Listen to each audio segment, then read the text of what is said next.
Hey everyone, thanks for tuning into this episode, which is sponsored by our friends at Skillshare. Enjoy. None of my mentors ever had me focus on perfection.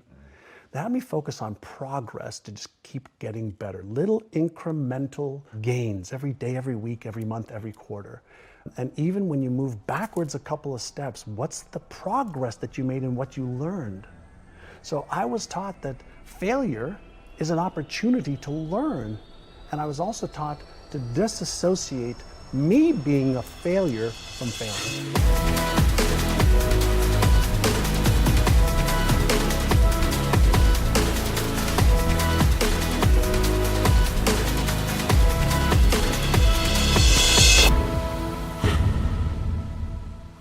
Hey everybody, welcome to Impact Theory. Our goal with this show and company is to introduce you to the people and ideas that will help you actually execute on your dreams.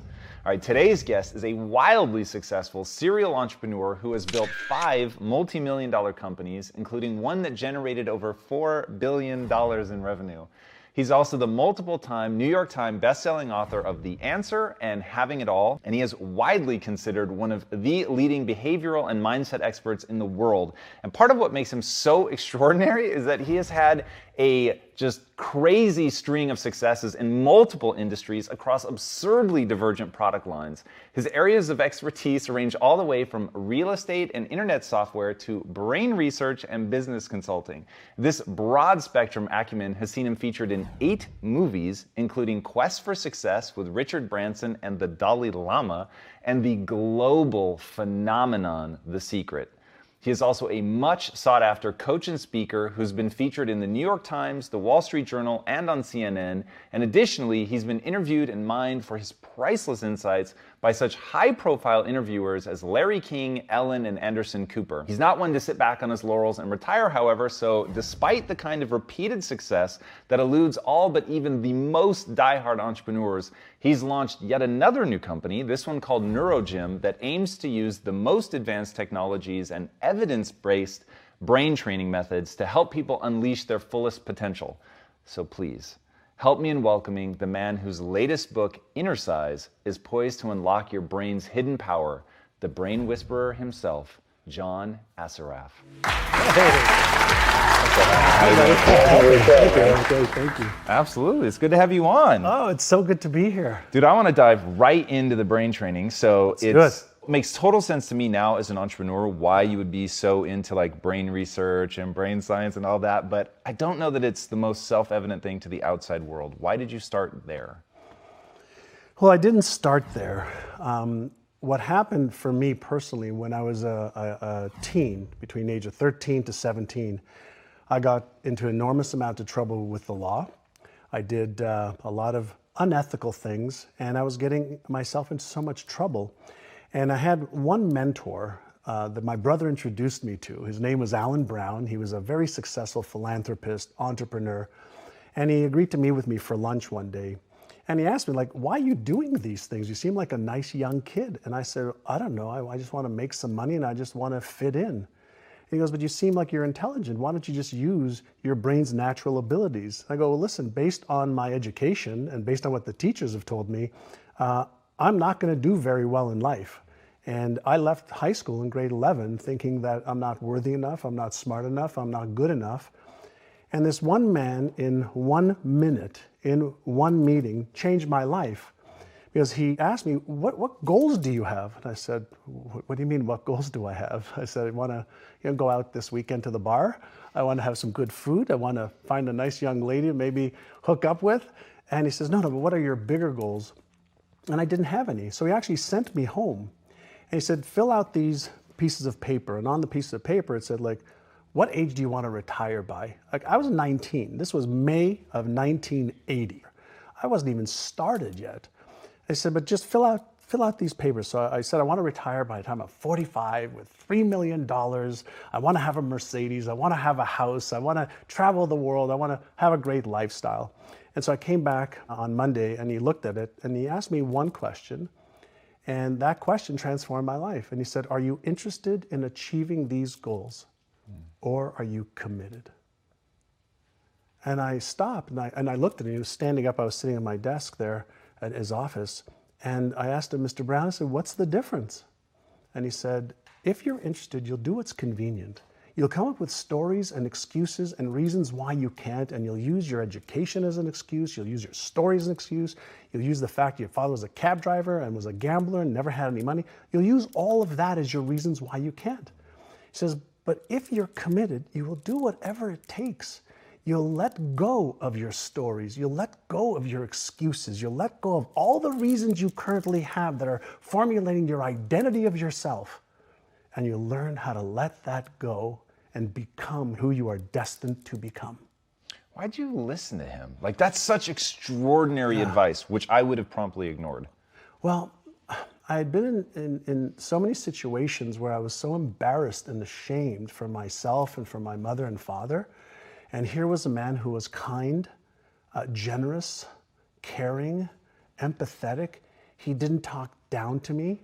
He lifted me up. But then he also said, I can show you how.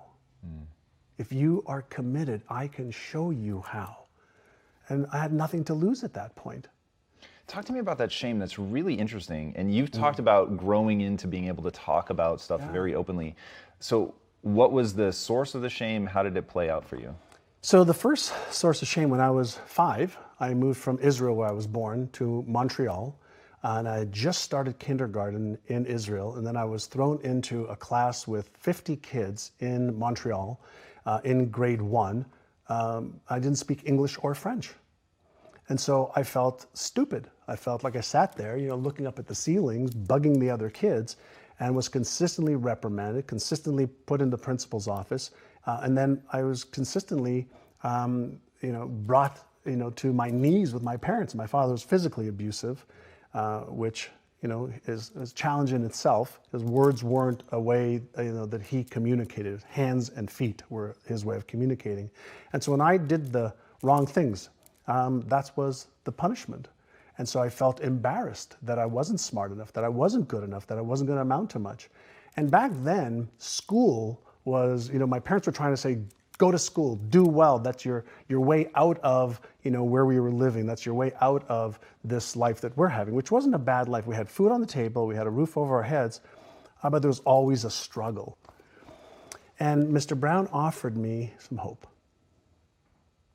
It really amounted to that. He offered me gentle, kind love and hope without embarrassing me, shaming me, or making me feel guilty. What was it that he said that read to you as hope at that point? It was his demeanor of how kind he was. He was extremely successful. Real estate offices, real estate buildings, a wife, Lori, children, just kindness, just raw kindness. There was nothing for him to gain from helping me. He didn't know me, but he just was kind. And it was one of the first times that there wasn't a hidden agenda or somebody just, putting me down for being a degrading human being or degraded human being. And he made me promise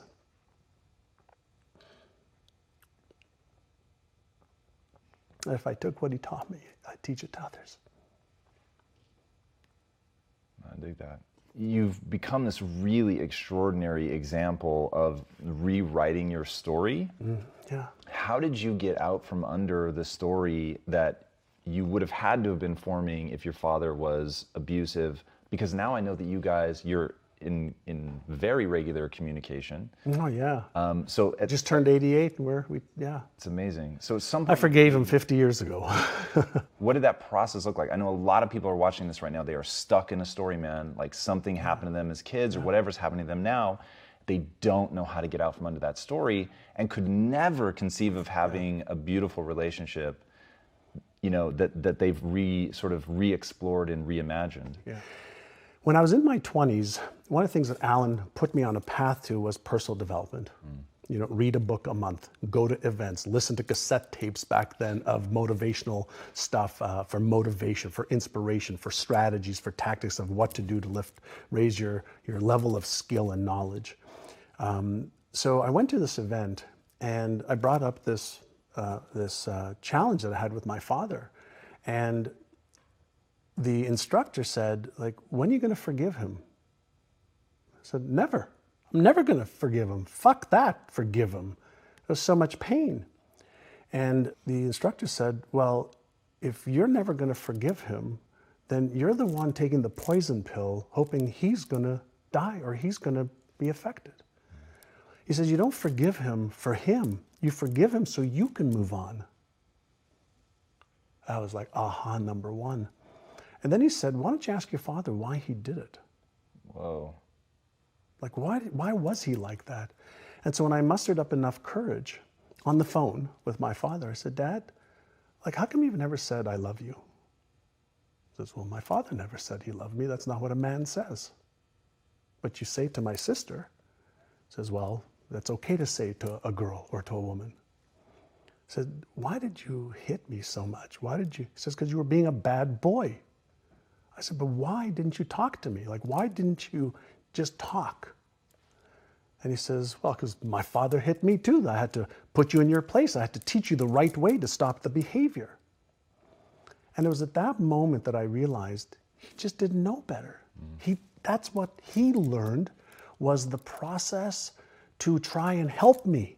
So he's not a malicious human being. He's a kind, loving, caring man. But he was taught to get compliance hit, so the pain will cause you not to do it again. And in theory, okay, understanding the brain science today, it does work in some cases, but especially with children, even adults, the physical and mental and emotional trauma that's created when somebody who loves you also inflicts so much pain to you, there's confusion. The neural network in the brain says, I love this person, my mother, my father, my best friend, whatever. And then there's so much pain associated. Now we have these patterns in our brains of this love and fucking hate. Love and pain. And it's very, very confusing. But after this dialogue with him, I started telling him, I love you. And it took 3 years. I used to call him every week. Whoa. I started telling him, I love you, Dad. Hang up. I love you, Dad. Hang up. I love you, Dad. Hang up. Then one day he says to me, I love you too, boy. Wow. And then he has never not said, I love you to me, my brother, or my sister since then. Wow. That's really extraordinary. Yeah. What was the mechanism? You're so good at like getting to the just raw how I pull this off. I know you use vision boards, which I definitely want to talk about. Accomplished boards, which I think is really extraordinary, and I'd never heard that before, and I think that's really, really awesome. Crap was board this too. What board? Crap. Crap board? We'll get to the crap board. All right, well, we definitely have to hear about that. Were you using the crap board to like reframe the story? Like how did that work? The crap board didn't come until the last couple of years. Let me come back to the Alan Brown story. When I came back that following couple of days with my goals, and he asked me committed or interested, I said I'm committed, shook my hand. He then put me through real estate school for 5 weeks. I graduated from real estate school May 20th, 1980. And the only reason those dates are ingrained in my brain, I passed the real estate test on my own without cheating. Wow. So that was step one. When I came back to the office, he had the forms that I'd filled out. He says, great, sit down. So I want you to read every one of them every morning that you come in the office at 7:30, and I want you to run your fingers across them. Were these the goals or the beliefs? Those are the goals that I had. So he had me write my vision for health, wealth, relationships, career, business, finances, charity, fun, experiences, everything, every area of my life. He had these documents. He said, I want you to read them every day. And you're going to do it while you come into the office so that I know that you've done them. And I want you to run your fingers across them as you're reading them. And then when you're finished one paragraph, close your eyes, and I want you to feel, what would it be like if that was true? So he got me to see it, to touch it, to close my eyes and visualize it, and to feel it. So at the time he didn't understand what he was really doing, but he was causing me to create new neural patterns in my brain that did not exist before. The only success that I'd ever really seen was on Lifestyles of the Rich and Famous. And I said, one day, I want a life like that. And so every single day for a year, I had to do that. And it only took 10 or 15 minutes. And there was also beliefs. You talked about what else was in there. He also asked me to write down, what would you have to believe about yourself?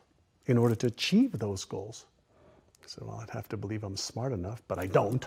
He goes, I don't want to know what you don't. He says, what would you have to believe? Well, I have to believe I'm smart enough. I'd have to believe I'm deserving enough. I'd have to believe I'm worthy enough. I'd have to believe I'm capable of doing this. I'd have to believe these things. I wrote out a bunch of things, and he added a few more. He says, great. Now I want you to record those things.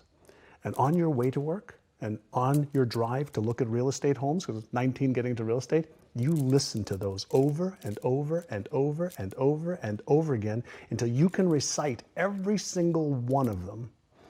So he taught me the power of repetition. He taught me the power of looking at stuff, touching stuff, feeling stuff, seeing stuff, hearing stuff, memorizing stuff.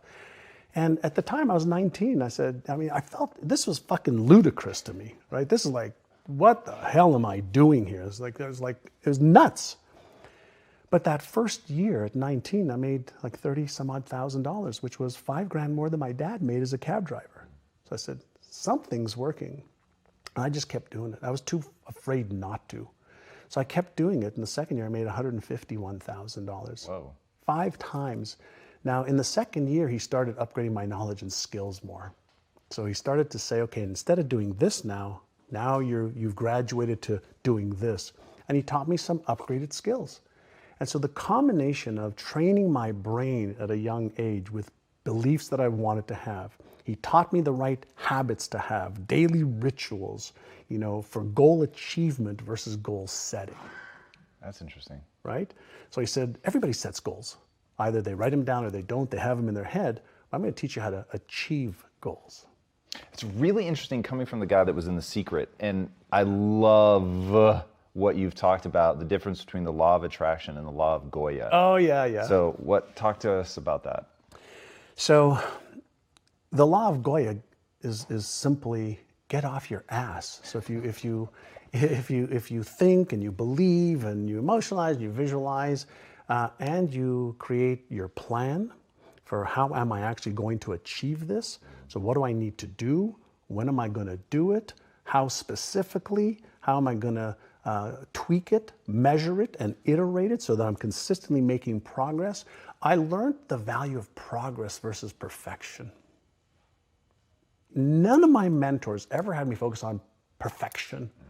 They had me focus on progress to just keep getting better. Little incremental gains every day, every week, every month, every quarter. And even when you move backwards a couple of steps, what's the progress that you made and what you learned? So I was taught that failure is an opportunity to learn. And I was also taught to disassociate me being a failure from failing. For sure. Right? I want to go back to what you were talking about with beliefs. Yeah. And you said, this was so cool. You were talking about how you wrote down these beliefs and you were reading them over and you were doing what you were told and you were running your finger across it. You're really allowing yourself to feel it, imagine it, and your brain was screaming something at you. My brain was screaming, that's bullshit. That's not true. You're not successful. You're not earning that amount of money. You're not smart. You're not this. But I was also taught at the same time that when that happens, first and foremost, that's normal. That's the old self and the old patterns trying to fight for their life. And he said, with repetition and emotion and consistency, initially it's hard. And you have to use conscious effort to create the new beliefs. He says, but over 30 days, 60 days, 90 days, 180 days, that new pattern that you're focusing on and paying attention to, your brain basically says, well, I guess you really don't need those old patterns. You keep activating these new ones. Let's just make these ones work and let's make these real. Yeah. But I wanted to understand what happened. And with even the law of attraction, I was taught the law of attraction, I was 23, 24 years old. Also at a real estate conference, they were talking about this law of attraction thing, that there's this energy, everything's made up of energy. I am energy, you are energy, and my thoughts, create this resonance between what I attract and what I don't. I was like, oh good, I like that shit. I want to attract more of the good stuff, right? And so I bought in, I bought into stuff that just made sense to me, but then I was a voracious student. I wanted to understand how. Explain to me how it works. If somebody tells me visualize, I go, why? How does it work? If you ask me to visualize, why does it work? Like, why should I invest my time on that versus something else? If you're asking me to use affirmations, like how specifically, why, how does it work? If you're asking me to emotionalize, well, what's happening in me that tell me I need to create these false senses of feelings, I want to know why it works. And why does it work, especially emotionalizing? I think that's something that people hear a lot. I talk a lot about embodying something, really feeling it. Yeah. But why does it work? Great question. It has to do with circuits in the brain and neurochemicals that are released. And so when we feel something, chances are that we're going to release dopamine in the brain, the feel-good neurochemical that activates the reward center of the brain.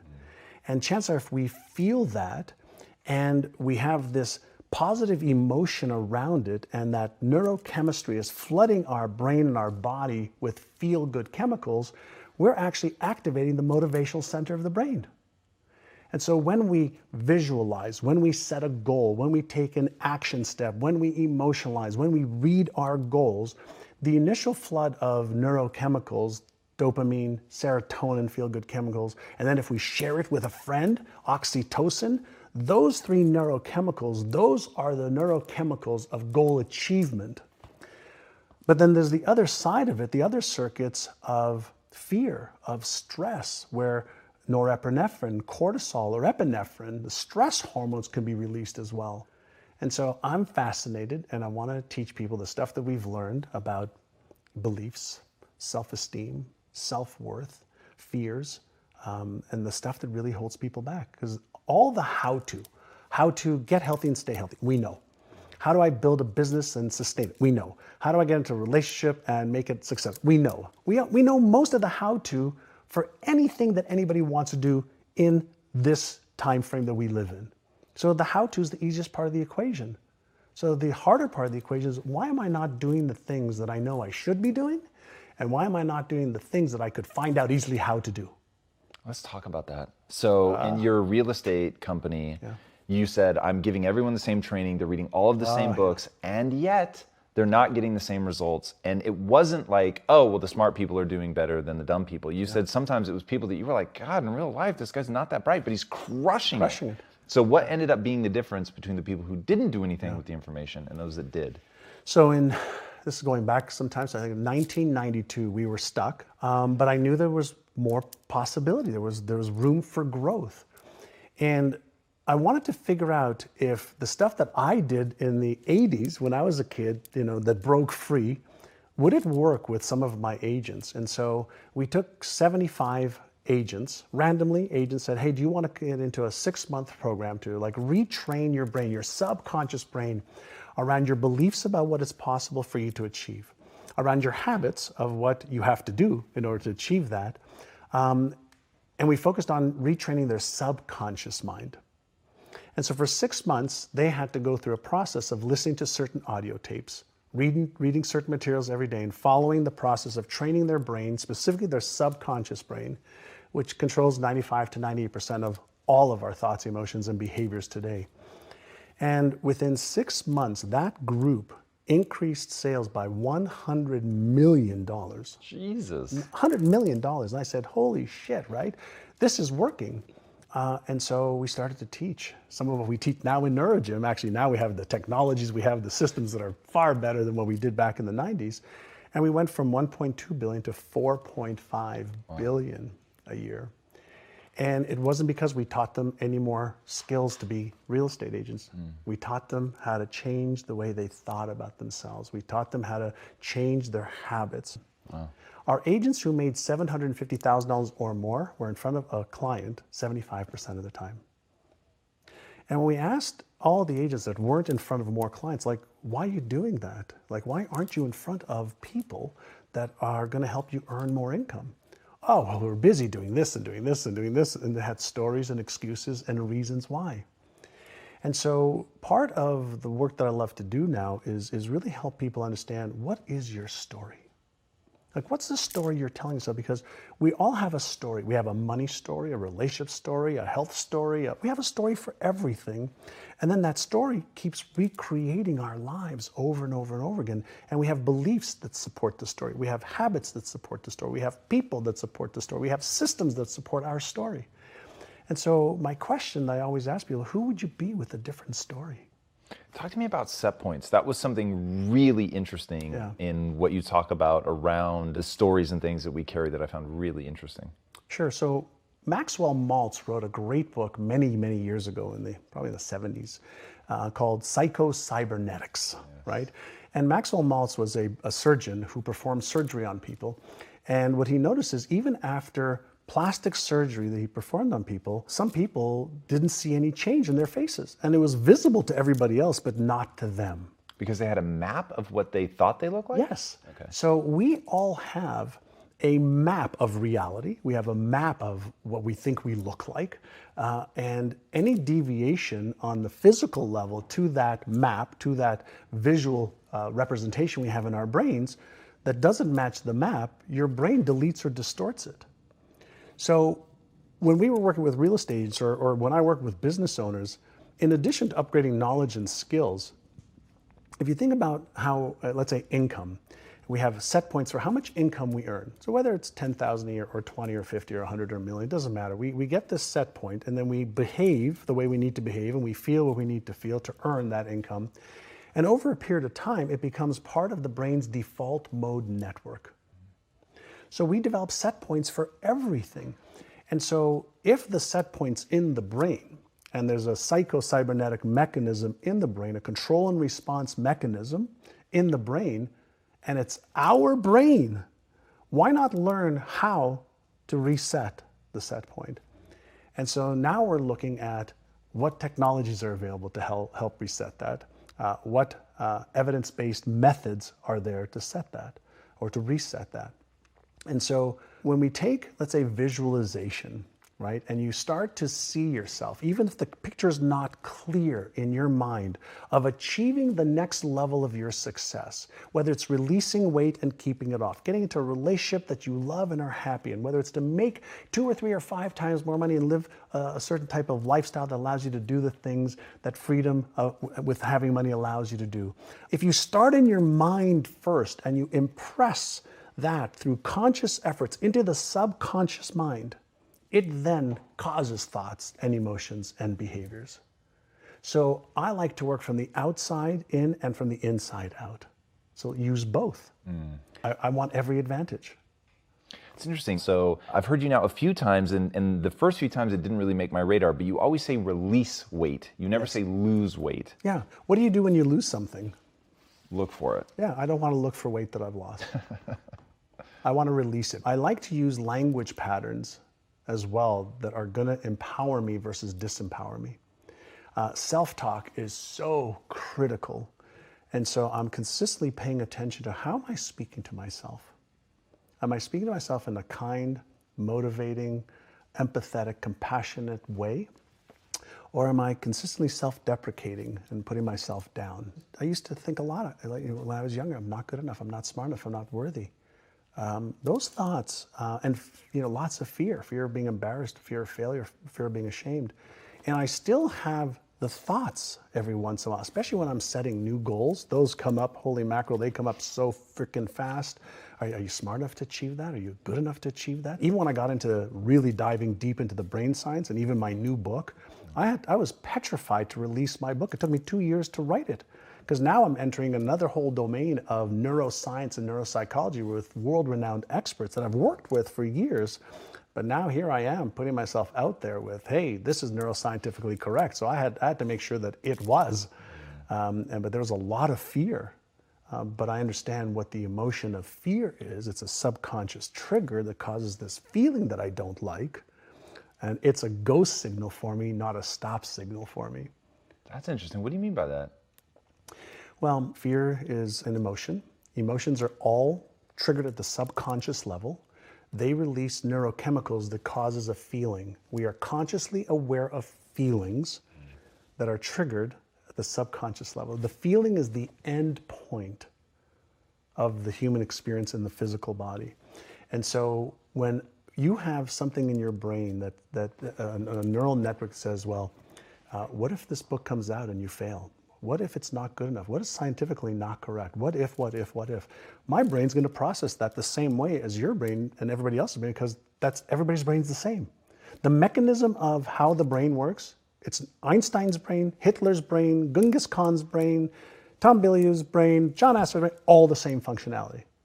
So if you understand the mechanics of what's supposed to happen, then you say, okay, great, when I feel this, then what am I going to do? So I like to use an analogy of a car. You're driving a car and you're talking to a friend of yours and a light pops up on the dash. You don't take a hammer and hit a light. It's a signal. Something's happening in the engine, in the trunk, in the tires. Something's happening. Emotions and feelings aren't positive or negative. They're empowering or disempowering to varying degrees if you don't understand them. And so if you think about fear, right? How does a firefighter go into a burning building when there's this enormous adrenaline and epinephrine, that could stop most people dead in their tracks? They learn, here's the feeling, it's normal. Do you have the knowledge and the skills and the preparation to deal with this in a safe way? Go. If you don't, now you retreat. So we have this phenomenal brain, right? It's genius abilities. We can't figure out how to replicate it anywhere with billions of dollars, but we are getting some of the user's manual now. So when you feel fear, what should you do? I teach the first 2 exercises that I teach every one of our students. Number 1 is called Take 6, Calm the Circuits. So if you have this unpleasant, anxious, fearful emotion, energy in motion, right? And it's unpleasant and the brakes have gone on. If you just take 6 deep breaths in through your nose, out through your mouth like you're breathing through a straw, you will deactivate the stress response center, which means blood is going to go back to the left prefrontal cortex. The Einstein part of the brain can actually think through this problem, because what happens when the stress response center is activated, blood goes away from that into the fear response. So you have epinephrine, cortisol, adrenaline to be able to get you out of the situation. It's part of our instinctual brain, part of the reptilian brain. The first part of the brain that was developed was that, then the mammalian brain, the limbic system, then the neocortex, the thinking brain. So when our brain has this signal of, oh my God, you might get hurt, you might lose this, you might get in trouble, you might be embarrassed, ashamed, ridiculed, judged, etc., that part of the brain is going to get activated. So if you take 6 deep breaths first, calm down, calm the circuits first, then do exercise number 2 is called AYA, A-I-A. The first A is for awareness. What am I thinking right now? What am I feeling right now? What am I sensing right now? What is my behavior right now? So you thoughts, feelings, sensations, awareness of behavior. What's my intention right now? That's the I. Well, my intention is to move forward. I want to do this. Great. What's one very small action step that you can take? Now, the reason you want to take one small action step is one small action step your brain can handle. If it's one small step towards it, the threat response goes away. But if you focus on the end game right away, you're going to get that rush and that instant trigger of the fear response, stress response. So the first thing you want to do is learn how to manage your mindset and what you focus on. Learn how to manage your emotions, because they drive your behavior more than anything else, because we move away from pain and we move towards pleasure, but we move away from pain 1,000 times faster. And pain wires in the brain faster for survival mechanisms. So purely from a neuroscience perspective, just understanding self, once you understand, oh, okay, this feeling is normal. Okay, what should I do? Take 6, calm the circuits, Aya, and now you can start being progressive and make progress towards what you want. Now, while you're in the, what am I thinking, feeling, it's a chance to be aware. And the biggest gift we have as human beings is our awareness. because awareness is what gives you choice, and choice is what gives you freedom. Most people are living their lives in a reactive state, automatic reactive state, because of these set points that we started talking about. So we're in this repetitive cycle over and over and over and over. We react to the same things, we behave the same way, we eat the same foods, we dress the same way, just to maintain that homeostasis and comfort zones. And we've never been taught. Like, when were we taught it as kids? Like, here are your 6 core emotions. Here's the way you deactivate your stress center or fear center. Here's how you activate your imagination center. Here's how you have more focus. Here's how you develop a new belief. Here's how you develop a new habit. Here's how you release one. We haven't been taught that. We've been told they're important things, but we haven't been given the tools, and then we haven't practiced the tools enough to be able to make them part of our unconscious competence brain. So how do you do some of those things? I mean, that was a pretty extraordinary list. And I'll say beliefs, releasing beliefs, habits, releasing habits, like that is really interesting. So what is a belief? I mean, think about what is a belief. And let's go to, again, I just like to go to the neuroscience fields because it's just my passion now, is a belief is nothing more than a group of cells that have been connected and then reinforced. And we have 2 types of beliefs. We have beliefs that Really fast, I'm going to stop you there because that's so important. Yeah. And so different than I would have expected. I think when people hear belief, it is believe in something that is true, which did not enter into your definition. No, we believe, whatever we believe is truth for us, but it's not the truth. That's really interesting. Right? But we have been conditioned. If we go back a little bit to what we talked about earlier about, when you were a baby, when you were born, what belief did you have? 0. Right. Goose egg, 0, not 1. And so you learned what to believe and how to even formulate your beliefs, chances are from parents, teachers, brothers, sisters, television, maybe when you read some books, right? And we behave based on what we believe. So we might be behaving our lives away based on false or inaccurate or disempowering beliefs. So if a belief is a neural pattern in the brain, then we probably have some good ones, empowering ones, useful ones, and chances are we have some that are not useful, not empowering, and not worthy of the geniuses that we all are. So the question is it possible for me to develop new beliefs that I don't believe right now? The answer is yeah. So what's that process look like? So the process is you can read new beliefs to life. And so if you listen to beliefs that are empowering over and over and over again, and you emotionalize them, and you visualize yourself actually acting out those beliefs, and you learn how to pay attention to that little inner critic that says, that's bullshit, that's not true, that'll never come true, that's not true. If you learn and you remember that that little voice is there to consistently keep you in this homeostatic place, and it's there to protect the beliefs that are there now. The latest research shows that to develop a new pattern takes between 66 days and 365 days. How do you help people be consistent long enough to form that? Like when people talk about, oh, it takes 28 days to form a new habit, it's like, okay, I can get my head around that. But when you start talking about 100 days, 365 days, it gets pretty daunting. For adults, yeah, it does. So you have to use intrinsic and extrinsic motivation. So you have to start everybody off, well, why is it important for you to be able to develop these new beliefs? Like, what will your life be like if you had them right now?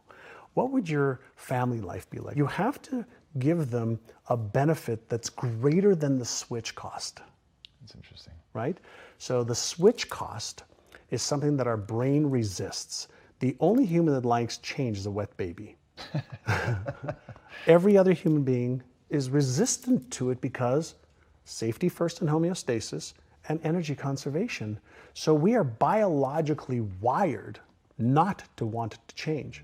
So we have to deliberately coax the brain into motivational reasons, emotional reasons. You have to have intrinsic reason. Why must you do this? And so you can use pain as a frame as well. So if you don't, then are you okay with your life being like this at this age in 5 years, in 10 years, in 20 years? And if you're okay with that, then you're not a candidate for change.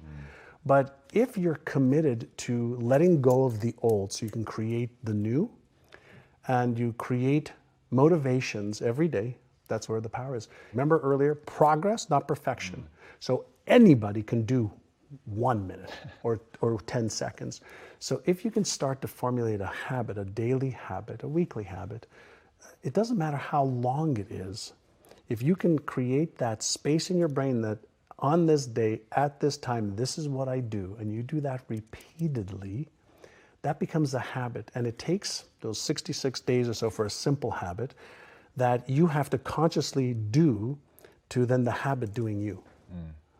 And that's why they say we are all creatures of habit, because habits run themselves. Their subconscious programs just run themselves. Most people don't take the time to become aware, what are my empowering habits? What are my disempowering habits? And then the next question is, well, how do I release this one? And how do I strengthen this one or create a whole new one? And what we're looking to do is build empowering habits that then run their course. I love that. Yeah. All right, one thing I'd be remiss not to ask you about before we go are the 3 boards. So vision boards, accomplished boards, and the one I don't know about, the crap boards. So crap board. So vision board for seeing what you want. The accomplished board for reminding yourself that you've got a lot that you've accomplished, so you feel good. And the crap board. Do you actually put up images of things you've accomplished? Yeah. I have them in my closet, in my home, encased on the floor. Like on the floor, so that you don't look at them. So I look at them just because I sit down to put on my shoes. I want to look at them every day. Interesting. Yeah. On my I have this ritual as well. I do something called brush and prime. So on my bathroom mirror, I have my goals that are on my mirror. So that as I'm brushing my teeth, I'm priming my brain to see my goals in front of me every morning and every night. I love that. Right? So that's priming your brain, which is a whole other topic we can have. And then the accomplishment boards reminds me, whenever I look at the stuff that I've accomplished, I go, that wasn't easy. I mean, there was a lot of ups, downs, highs, lows, failures, times I thought I'd quit and I didn't. So it's to remind me to go through the times that I don't think I'm going to be able to achieve those things. And then the crap board stands for conflict, resistance, accomplishments, and procrastination. So what conflicts are happening right now that I need to resolve? What resistance is in my way? What am I resistance? What in front of me is resisting right now? And then accomplishment as well is to remind you that you can get through stuff. And then procrastination is what's causing me to procrastinate. So if you create a crap board as well, you have that in front of you, and then you can create a game plan for what am I going to do about it? What am I going to do about the conflicts? What would you put on a board for conflicts? Is it a picture of a person? Oh, it could be a person that you're having conflict with. It could be something you're trying to figure out that's conflicting, whether it's in your company, a department, whether you're having conflicting thoughts of should you do it, shouldn't you, and there's uncertainty. Any conflicts that you are experiencing is going to create neural dissonance in your brain. It's just going to create chaos in your brain. And so if you take it out of your head and you put it on a sheet of paper, you can look at it, and now you're one step removed from what's happening in your brain.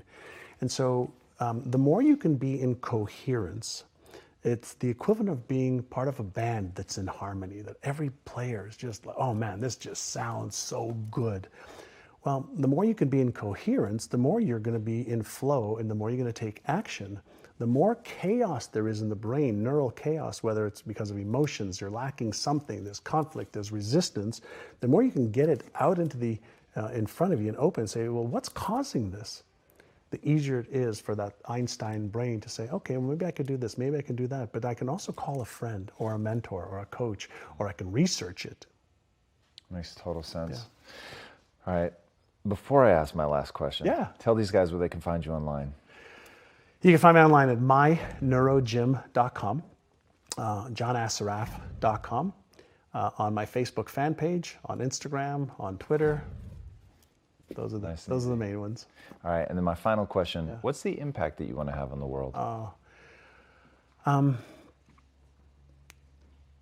On my epitaphs, he lived, he loved, he gave, he had fun. I always thought that if there's a way that I could somehow use my life in a way that I can make somebody else's life a little bit easier to live, either through knowledge or understanding or love or a process, then my life has been worthwhile. And so awesome. I just want to make a difference. And I'm one of the people that doesn't believe that there's anything wrong in the world. Everything's unfolding exactly as it should. There are many things not to my taste that I don't understand, but I just want to make the journey as good as I can for as many people as I can. That's beautiful. Yeah. John, thank you so much for being on the show, man. That was really incredible. That was fun.